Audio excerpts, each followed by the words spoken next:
Hello friends, இன்றைக்கி morning பிரேக்ஃபாஸ்ட்டுக்கு இட்லிக்கு மட்டன் குருமா எப்படி செய்கிறதுன்னு பார்க்க போகிறோம். இட்லிக்கு மட்டும் இல்லை, தோசைக்கு, சப்பாத்திக்கு, பரோட்டாவுக்கு எல்லாத்துக்கும் இது ஒரு சூப்பரான சைட் டிஷ்ஷு. வாங்க வீடியோக்குள்ளே போய் இது எப்படி செய்யலான்னு பார்க்கலாம்.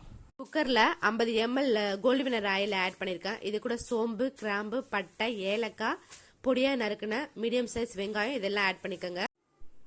எண்ணெயிலே நல்லா இந்த வெங்காயம் வதங்கணும். நல்லா கண்ணாடி பதத்துக்கு வரணும். அந்த அளவுக்கு நல்லா வதக்கிக்கோங்க. தேவையான பொருட்கள் எல்லாமே நான் டிஸ்கிரிப்ஷன் பாக்ஸில் கொடுத்துருக்கேன், செக் பண்ணிக்கோங்க. வெங்காயம் நல்லா வதங்கினதுக்கப்புறம் தக்காளி சேர்த்துக்கணும்.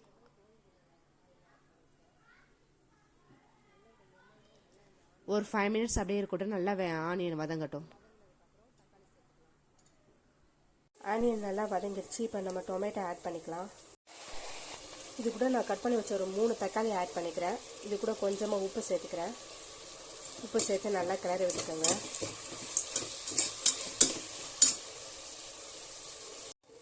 பாருங்கள், தக்காளி நல்லா வதங்கிடுச்சு. இப்போ நான் இதில் கழுவி வச்சுருக்க மட்டனை ஆட் பண்ணிக்கிறேன்.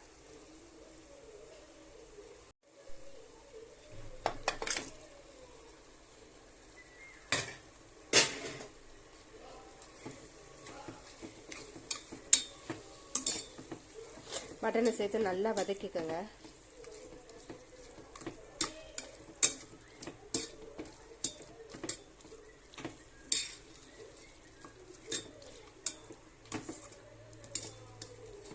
நான் ஒரு 1/2 கிலோ மட்டன் சேர்த்துருக்கேன்.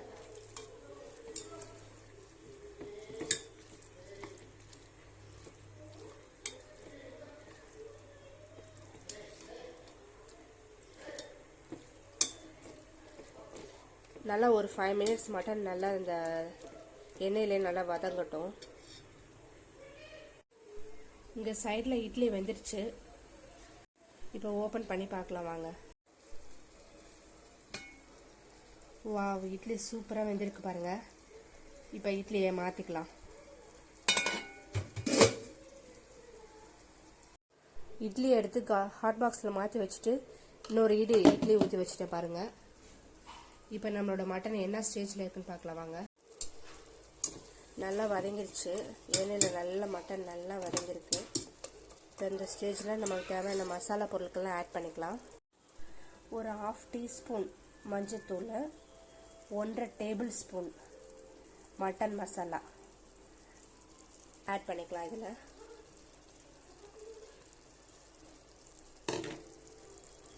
இது கூட ஒரு 3 tablespoon வீட்டில் அரைச்ச குழம்பு மிளகாத்தூள் ஆட் பண்ணிக்கலாம்.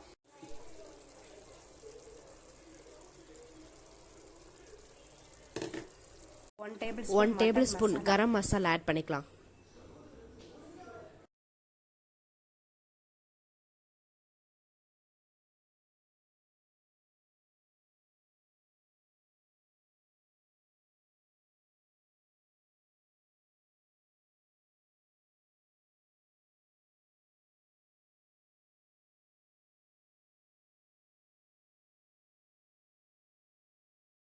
இந்த குருமாக்கு ஒரு மசாலா ரெடி பண்ணணும். அதுக்கு ஒரு கடையை அடுப்பில் வச்சு 2 tablespoon ஆயில் ஊற்றிக்கோங்க. 2 ஏலக்காய், ஒரு மராட்டி மொக்கு, 3-4 கிராம்பு, பட்டை, கல்பாசி இதெல்லாம் சேர்த்துக்கோங்க. இது கூட ஒரு மீடியம் சைஸ் ஆனியன், ஒரு தக்காளி, கருவேப்பிலை எல்லாம் சேர்த்து நல்லா வதக்கிக்கோங்க.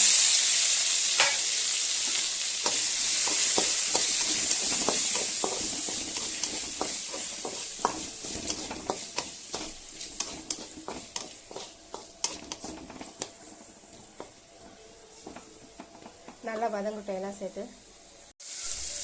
இது முக்கால்வாசி வதங்கினதுக்கப்புறம் இது கூட ஒரு 1/2 மூடி தேங்காய் எடுத்து வச்சுருக்கேன், கீழே வச்சுருக்கேன். அதையும் இது கூட சேர்த்து நல்லா வதக்கிக்கோங்க.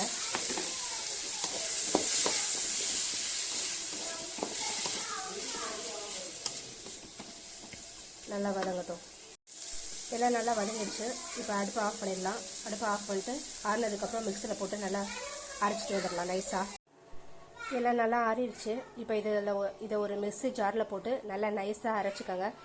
சொல்ல மறந்துட்டேன், இது கூட ஒரு டீஸ்பூன் கசகசை ஆட் பண்ணிக்கோங்க. கசகசை ஆட் பண்ணிவிட்டு நல்லா மிக்ஸியில் நைஸாக அரைச்சி எடுத்துக்கோங்க. தேவையான அளவு தண்ணி ஊற்றி நல்லா நைஸாக அரைச்சி எடுத்துக்கோங்க. மசாலா நல்லா நைஸாக அரைச்சிட்டு வந்தாச்சு பாருங்கள். இப்போ இதை அந்த கறியோடு சேர்த்து மிக்ஸ் பண்ணி நல்லா கிளறிடலாம். வதக்கி வச்சுருக்க மட்டன் கூட அரைச்ச மசாலாவை நம்ம மிக்ஸ் பண்ணி நல்லா கிளறிடுங்க. இது கூட கொஞ்சமாக தண்ணி ஊற்றி சேர்த்துக்கோங்க.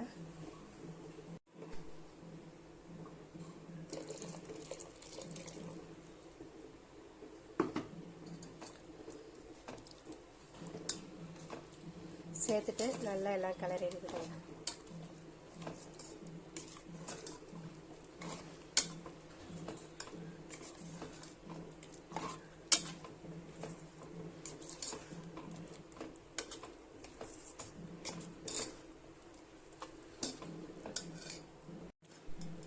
நல்லா கிளறிட்டு இதை ஒரு 5 மினிட்ஸ் அப்படியே குக்கர் மூடி விசில்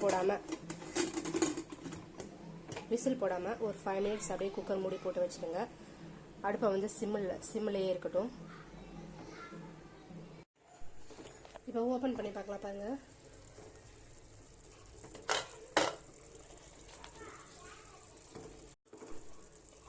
ஃபைவ் மினிட்ஸ்க்கு அப்புறம் பாருங்கள், எண்ணெயில் நல்லா கொஞ்சம் கொஞ்சமாக பிரிஞ்சு வர ஆரம்பிக்குது பாருங்கள்.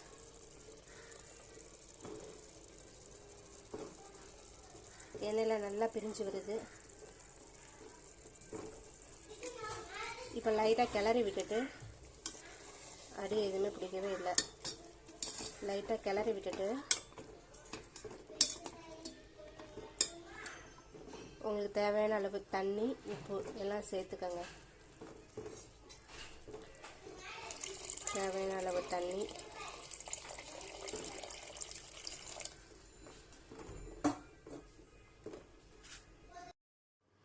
தேவையான அளவு உப்பு ஆட் பண்ணி நல்லா கிளறி விட்டுக்கோங்க.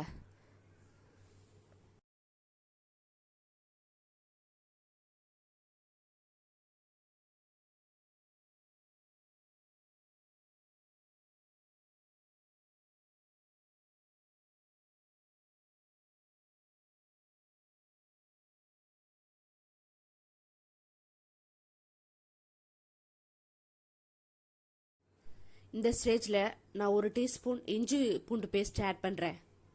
என்ன இந்த ஸ்டேஜில் ஆட் பண்ணுறீங்கன்னு நீங்கள் நினைப்பீங்க. இந்த ஸ்டேஜில் ஆட் பண்ணால் நல்லா குழம்பு நல்லா வாசனையாக நல்லா கமன்னு நல்லா டேஸ்ட்டாக இருக்கும்.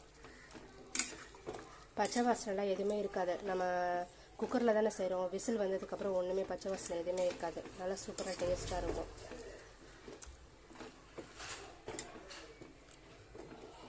உப்பெல்லாம் கரெக்டாக இருக்கான்னு பார்த்துட்டு மூடி போட்டு ஒரு 3 விசில் விடுங்க.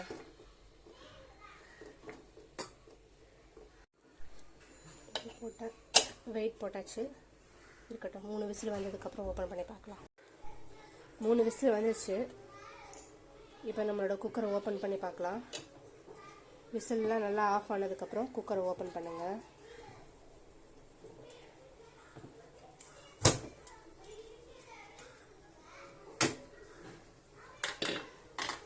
பாருங்கள், நம்மளோட மட்டன் குருமா சூப்பராக ரெடி ஆயிடுச்சு பாருங்கள். நல்லா வாசனை கம்மன்னு இருக்குது. இந்த மட்டன் குருமாவை இட்லி, தோசை, சப்பாத்தி, பரோட்டா, இடியாப்பம் எல்லாத்துக்கும் சைடிஷாக வச்சுக்கலாம். நல்ல சூப்பர் காம்பினேஷனாக இருக்கும். ட்ரை பண்ணி பாருங்கள்.